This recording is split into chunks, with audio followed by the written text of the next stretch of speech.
Mais uma vez aí, sejam bem-vindos ao canal Usinagem com o professor Neymar, tá? É, Nessa parte 3, pessoal, nós vamos falar exatamente sobre as operações de roscamento, tá? E recartilhamento, tá bom? Então, bora pro vídeo. Bom, pessoal, a operação de enroscamento, ela tem essa exata cinematismo aqui, ó. Então, nós temos aqui a rosca, né, a ferramenta transitando, tá, sobre a peça, tá, com um movimento combinado da placa e o avanço. O avanço ele é definido justamente pelo número do passo da rosca, tá? Então, se a rosca tem um passo de 1,5, então quer dizer que cada volta da placa a ferramenta vai deslocar 1 milímetro, ok? Então, uma outra coisa que é importante, pessoal, é a parte onde que eu vou penetrar a ferramenta. Então, eu não posso penetrar, né, ela, né, tem o AP já na altura do filete, que como o passo é muito grande, né, em relação ao movimento da placa, né, é perigoso quebrar a ponta da ferramenta, porque o esforço na ponta ali é muito grande. Então, a gente tem que ter sempre incrementos pequenos, tá, em sentido à peça. E sempre trabalhando em rotações menores aqui para poder fabricar a rosca, ok? Então aqui tem um desenho da rosca pronta, tá? E esse aqui da rosca dando o primeiro passo, então fica uma partezinha muito feia, né? Então é isso aí, vamos lá. Bom, então na operação de enroscamento, a primeira coisa que a gente deve fazer, pessoal, é colocar o sincronismo da máquina, né? Então você vai regular tudo certinho, né? Isso vai ter um vídeo posterior aí das aulas práticas, na qual eu vou mostrar como fazer o setup e toda a regulagem que a máquina deve ser feita para poder fazer esse enroscamento, tá? Mas aqui eu vou explicar o que está fazendo aqui na imagem. Então eu estou fazendo uma aproximação da ponta da ferramenta, tá? Em relação a essa face, ela vai ir para esse sentido, tá? Então a rosca vai ser uma rosca direita, ok? E lembrando sempre que a gente tem que fazer sempre um alinhamento dela utilizando o escantilhão. Aqui ó, já foi feito o primeiro passo, então vocês percebem que na superfície não tem aquele desenho da rosca prontinho, mas ele já tem um risco, já subentendendo já a distância do passo, né? Então a distância de cada risco, de um risco para o outro, é equivalente a distância do passo da rosca, ok? E aqui, ó, ela já trabalhando no sentido. Uma outra coisa importante que eu até esqueci de falar, pessoal, é a produção do canal logo após a rosca, porque você tem que ter a saída da ferramenta, ok? Senão, ele fica muito material no final da operação e ele pode estourar a ferramenta. Então, é necessário que se faça esse canalzinho, ok?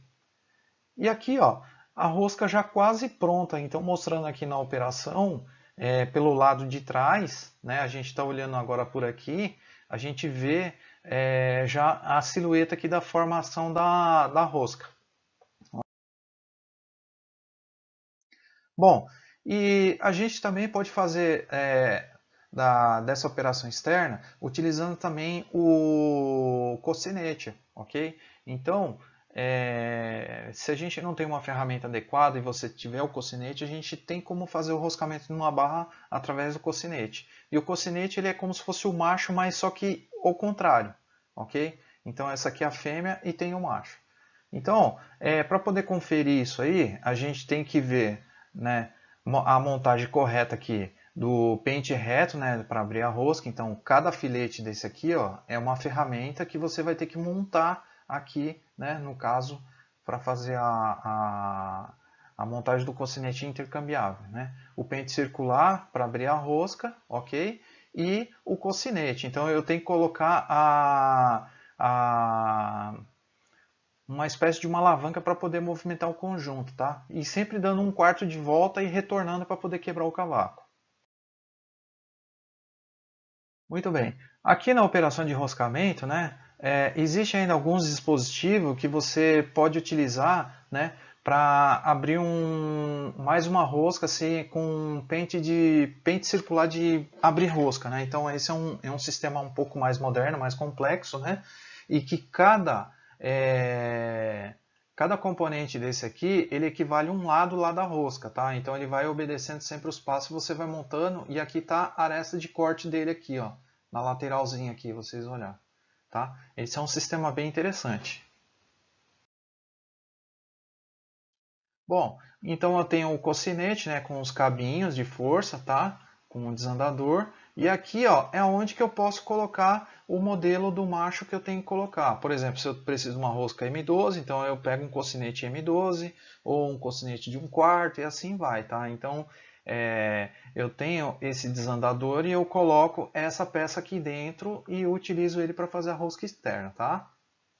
Muito bem. Aqui então marca aqui a bitola, que é o M10, né? Se eu estou enxergando direito, né? A tolerância dele, tá? A matéria-prima que foi feita esse cara, né? E a marca, tá? No caso esse aqui é o OSG, tá? Não estou fazendo propaganda, mas é o caso que está aqui, o OSG como exemplo, ok? Muito bem. E ainda tem aqui os parafusos de aperto para poder regular a rosca, tá?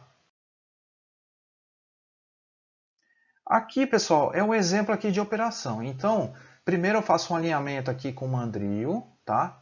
Eu monto ele junto com o cocinete, dou a volta, eu mexo com a placa, tá? E o cocinete ele vai preso aqui no barramento. Aí eu vou girando e ele vai formando a rosca já perpendicularmente à face da placa da máquina, ok? Esse é o método mais correto para poder fazer a rosca na placa. Então, as considerações do projeto. Então, como é que a gente vai preparar isso aí, né, para poder fazer a rosca? Então, vai ter que chanfrar as extremidades, né, da parte da rosca para você poder reduzir a rebarba, né, que a rebarba ela é bem inconveniente e ela pode quebrar o macho ou o cocinete, né? Fazer a saída da ferramenta, como eu falei, o canal, né? Usar as ferramentas padrões para fazer as roscas, né? Então, não adianta você fazer mais ou menos de uma rosca e depois vai tentar fazer intercambiabilidade, ela não faz, tá? Então a rosca M12 ela tem que ser o padrão M12, por exemplo. Não interromper as secções roscadas com os canais, furos, porque isso aí também ele pode causar quebra da ferramenta, tá? Na hora de fazer. A parte das peças deve ser sempre espessa e suficiente para suportar as forças de corte na fixação, né? Então, se tiver pouco material, o que vai acontecer? A rosca fica fraca e ela pode ocorrer aquele espanamento, né? Posterior. Projete a peça para que possa completar operações de corte em um único setup. Então não adianta você tentar fazer em partes, aí vai no outro dia você vai tentar refazer, não fica legal, tá, pessoal? Então tem que ser sempre num único setup mesmo. Então, ó, chanfrar as extremidades, o que está fazendo aqui, ó, a parte 2, fazer a saída da ferramenta, como eu tinha falado lá no começo, lá com o canal, né, para poder fazer a rosca, a saída da ferramenta, senão o que acontece? Uma espécie de um microtrombamento, então vai ter muito material na ponta da ferramenta e a ferramenta estoura. Pessoal, o uso das ferramentas padrões da rosca é sempre importante a gente sempre utilizar isso aqui, né, pessoal? Para rosca métrica ou polegada americana, ela é 60 graus. E a Whitworth, que é a polegada inglesa, aqui o ângulo é 55 graus, tá? Ok? Então é muito importante a gente fazer essa verificação aí dos ângulos antes de fazer. Então se vai fazer uma rosca em polegada, não adianta usar uma ferramenta preparada para métrica. Ok? Bom, agora nós vamos falar um pouco da operação de recartilhamento, né? É uma operação que deixa o aspecto da peça, digamos assim, visivelmente bonito, né? Onde tem um pega e você evita ter deslizamento lá com a mão, essas coisas, né? Quando você vai produzir um manípulo. Olha só, usando para criar um padrão de texturas rugosas, né? Superfícies cilíndricas e feito onde há necessidade de maior atrito, então manopla, tal.